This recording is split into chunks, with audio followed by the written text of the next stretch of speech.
Welcome back to the Filmmaker's Time Chamber. I'm your host, actor, writer, director, Alexander Alion Jr. Thank you guys so much for coming back for the second episode.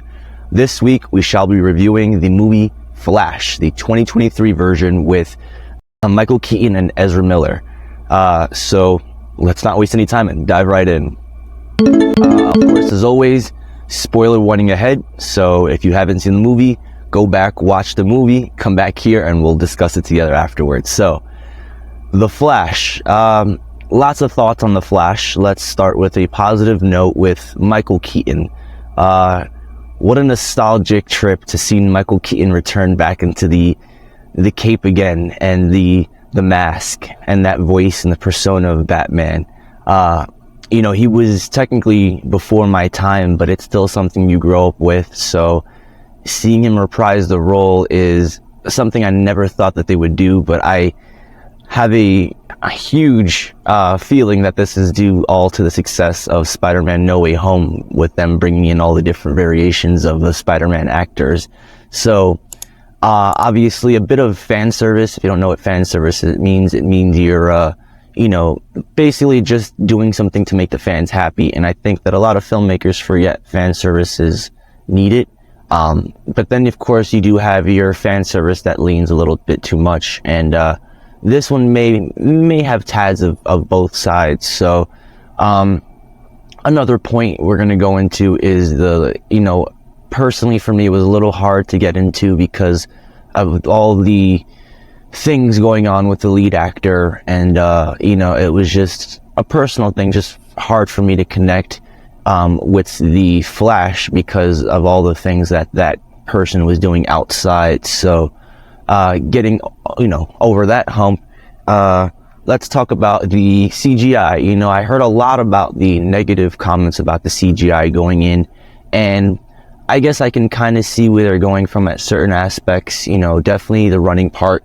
I thought the chronosphere was, they said it was a choice, and I do believe that it would feel weird if it was just real people, non-CGI. I feel like that CGI added that extra weird texture, but the scenes when Barry is running just felt so outdated. I feel like the TV show Flash has done it, exponentially more, and exponentially better, I should say. And another point I'd like to make is I feel like the lightning is overused whenever he moves. It's really cool, and they should save it for like climax moments, almost like Sonic, in a sense of like, he doesn't need electricity and lightning for every single movement, which is basically what they did, and it was kind of overkill. And so, when you save it for a climax peak moment, it makes it more epic, and it doesn't feel like you've been, using it all along. So, just a couple of notes on the CGI there. Now, of course, once again, let's go comparing it to the animated movie Flashpoint Paradox. Of course, this is a live action adaptation take on that. So there's going to be a lot of differences, and there were a lot of differences. The main villain, first off, the main villain was Reverse Flash in the animated, version. Whereas in this one, it was, I've heard them say, evil Flash, negative Flash, dark Flash, kind of gave me Savitar vibes. Either way, it wasn't the villain that we were expecting. And, obviously it was never revealed who actually murdered his mother. So there still could be a Reverse Flash, in that universe doing his Reverse Flash thing. So, I do believe that. I believe that once again, when you take this is a slippery slope, but when you go into the live action, a lot of people, the purists, and I do resonate with a lot of these people myself, want to see direct adaptations. They just want to see what we know just made into live action. And I think there is something to be said about that. I do believe that, especially they do it with books all the time. People who read the books complain, and it's understandable. I'm one of those people. It's like you have the format and the screenplay right there, just translate it. So it can be difficult, because these franchises and studios want to, keep the people guessing, and, also they're kind of rolling the ball because they don't have to worry about a lot of these fans are casuals, and so they can switch it up for the casuals to make it more modern and appealing to these casuals who probably wouldn't care for the older designs so much. So I do understand both sides of the coin, because I do like and appreciate a lot of the modernized takes they've done on a lot of superheroes. You know, there's been a lot of changes in the Marvel universe and the DC universe, and you know, I do like, you know, sometimes they get it right, you know, sometimes they get it right. And so, and I wasn't upset at this version lacking of the reverse Flash. I did like the alternate, you know, Barry taking on that mantle and becoming the villain. So that was a nice, you know, something that I wasn't expecting. So, moving along to the storyline, I did, however, feel like the final climax with the other Barry was a bit lackluster. There was just, you know, I did like the resolution. It just felt, you know, compared to all the craziness we have been exposed to throughout the movie, the resolution just felt a bit empty. And I just would have liked to seen a little bit more of, you know, something a bit more creative rather than, you know, just that. So, once again, this is just my opinion. You know, everyone is allowed to have their own opinion. So, moving on, I did move on to, you know, a more positive, much more positive note. They did manage to get some tears out of me. That moment when he has to put the tomato can, or I should say, take the tomato can out of the cart and put it back on the shelf, is such a painful moment. It broke me. I'm not gonna lie, it broke me. It broke a lot of people though. The audience members sniffling throughout. You know, no laughter, very, very emotional. You could just feel it. It's very palpable throughout the audience. I really enjoyed what they did there. Yeah, that's such a powerful scene. One of my favorite moments, and it was so subtle, was obviously, you know, he's crying and he moves at super speed and then comes back, and they managed to leave just enough of the tear. You could tell that he had just wiped it and then came back, and it was a beautiful little touch to that really emotional scene.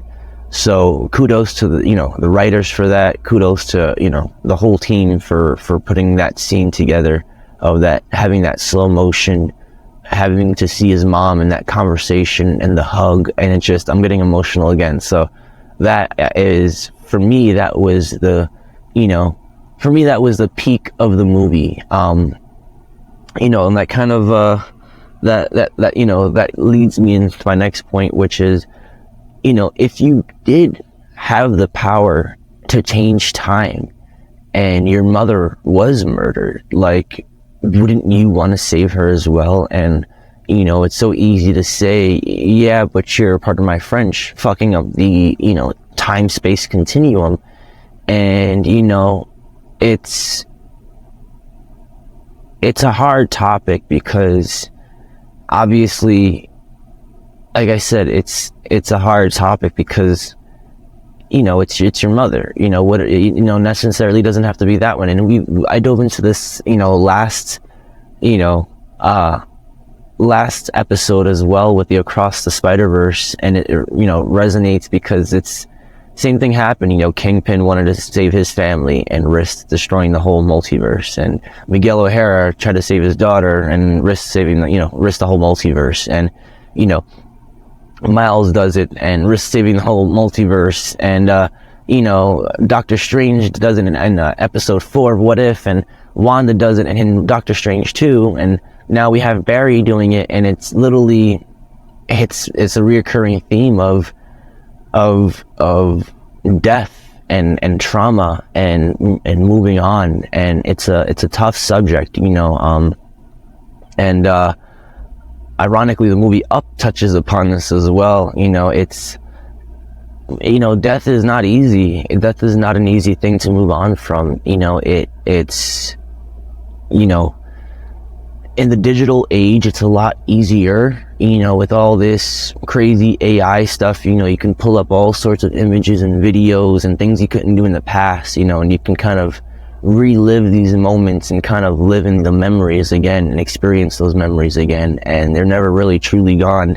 And now with AI, you can have their voice, recreate conversations, and you can have them talk to you and give your chat GPT your mother or father's voice, or lost wife or husband or children, whatever it is. And it's a really trippy concept that allows, for, I guess, communication with the deceased, in a non-religious spirituality sense, where it gives almost closure if you allow it to. Obviously, it's a slippery slope where it could become obsession, and people need to realize that, moving on is still a thing. It's an opportunity for closure. And, I think it's a really interesting way. And once again, if you have seen, Marvel's, Captain America Civil War, we have that, that barf, that, automatronic system where Iron Man creates that conversation with his mom and dad. And he says it was just for therapy, and it's true. And therapy,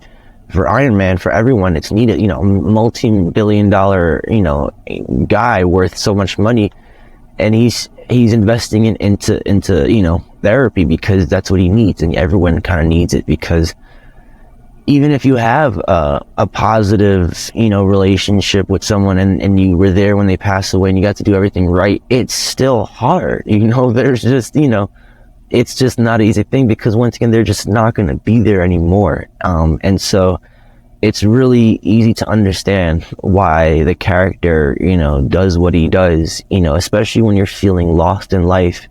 We're at our most vulnerable when we're lost in life. That's when people make, the worst decisions, to do, drugs, to do crime, to, cheat on somebody, whatever it is. It's typically at their lowest point. Don't get me wrong, temptations everywhere, everywhere all the time.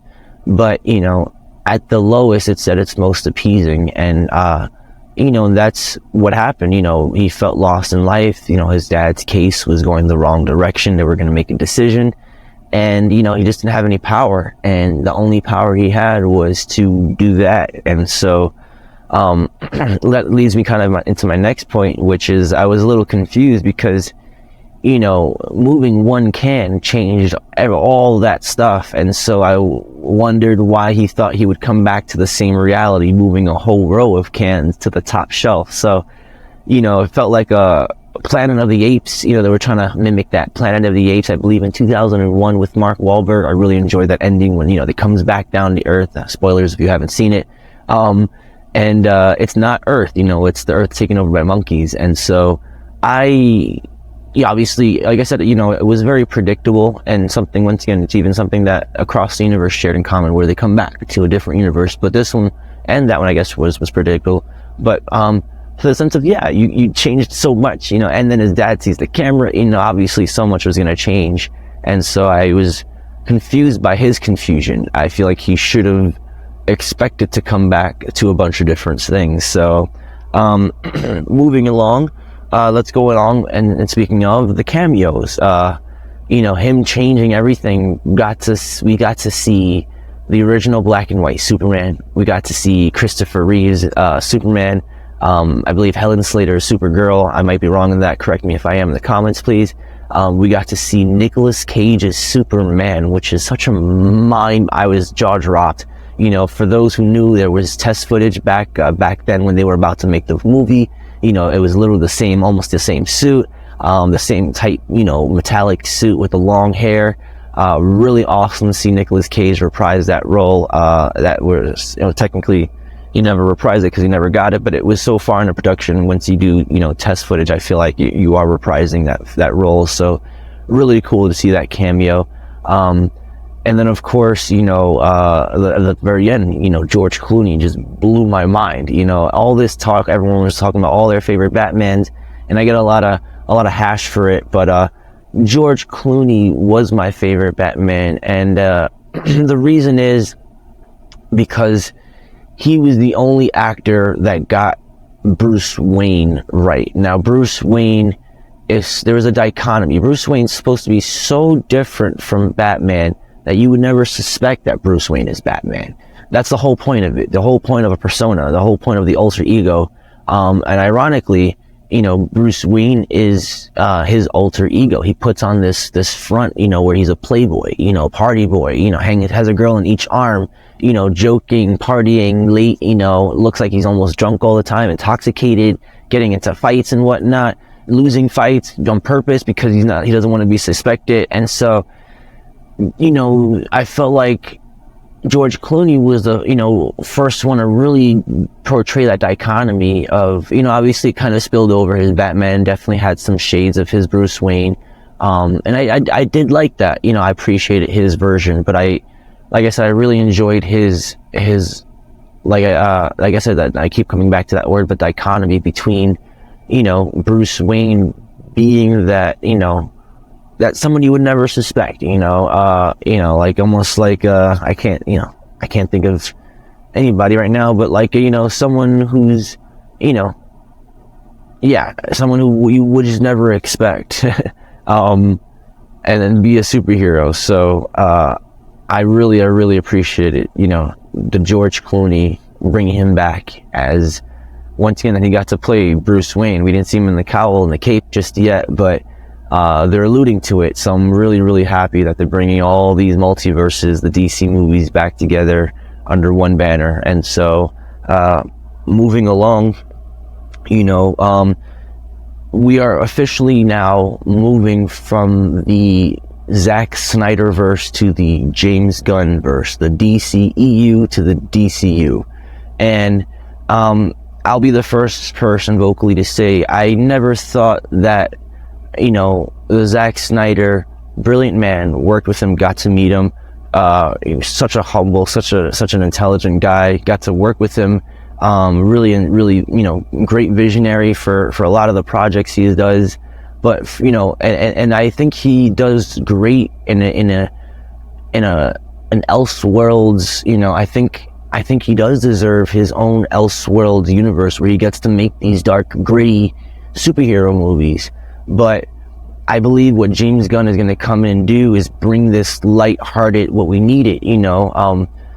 Superman was never supposed to be this dark, stoic figure, you know. I've heard James Gunn several times mention he's almost like wry. He's got a twinkle in his eye. He's very playful, you know, and we've been missing that Superman who represents hope, you know. It's, once again, I'm gonna come back to that word. I like that word a lot, but the dichotomy between Batman and Superman is what gives them balance. It's the yin and yang. It's one's dark and one's light and playful, and that's what, you know, gives them that back and forth. But you know, we had, all the characters were just very dark and gritty, and it didn't feel, you know, authentic to the characters. You know, it felt like a specific, you know, like I said, you know, there's different comic book runs, you know, some of them are very dark, and it felt like one of those specific alternate dark universes, but it didn't feel like the prime timeline of our heroes. It didn't feel like authentic to those characters of the bright Superman from Smallville, you know, who lives in Metropolis now, who stands up for truth, justice, the American way. And, you know, I'm excited because James Gunn took, you know, this team, this ragtag team of Guardians who I had never heard of prior. And you know, I went in with such, like, you know, I watched it obligationally because I'm such a huge MCU fanboy that I you know, you have to watch and keep up with everything else and understand. But he made me care so much about this team. And in all three of his movies with the Guardians, James Gunn has really pulled on my heartstrings and built a team in a universe that I really care about. And he says it himself, you know, quoting him, you know, people are getting tired of CGI being thrown at CGI. And I mentioned this across the Spider-Verse. When you're telling a good story, you can have crazy stuff happen. Then you can have CGI and CGI, but you need a follow through narrative that's carrying, you know, the heart, you know, that's carrying everything else. And he has that. He really does. And I'm excited to see him officially bring that into the DCU, you know. Yeah, you know, we have a lot of new castings coming in. I'm gonna miss Henry Cavill, just gonna put that out there. You know, I'm excited for whoever they choose, but in my opinion, Henry Cavill is the ultimate prime Superman. That guy is just looks the part, acts the part, huge fan of that guy. So eager to see who they're going to get to try to replace him. I'm going to root and cheer for these next generation people. But now that it's the multiverse, you know, that hopefully leaves the door open, better leave the door open for Henry Cavill to come back in and reprise that role as well, just as George Clooney and Michael Keaton have now. So, yeah, I think and believe that covers all my talking points for the Flash movie. Giving it a rating. It's gonna sound a little rough here, but I'm just being honest. You know, I mentioned a lot of all the negative points, and I mentioned some of the positive points. I'm just gonna give it a 3.5 stars out of 5 stars. Like I said, definitely room for improvement. I felt like they wasted maybe a little bit too much time with the jokes and the other Barry, and you know, just a lot of fluff. And I felt like it could have been used for development and, you know, just more meat than fluff. You know, we needed more meat and substance. And so, yeah, that's just me being honest. Once again, my opinion. I'm just another filmmaker. Obviously, everyone's entitled to their own opinions, and everyone has their different taste and flavors. So some people may give this a 5 out of 5. Some people may give this a 1 out of 5. And, you know, they all have their own points of seeing those things. And so just me personally, I believe it's a 3.5, and there's plenty of room for improvement. But once again, you guys made me cry. So definitely heavy props there. So yeah, thank you guys again so much. This has been the second episode of the Filmmaker's Time Chamber. I'm your host, actor, writer, director, Alexander Alayon Jr. And have a good one, guys. Thank you.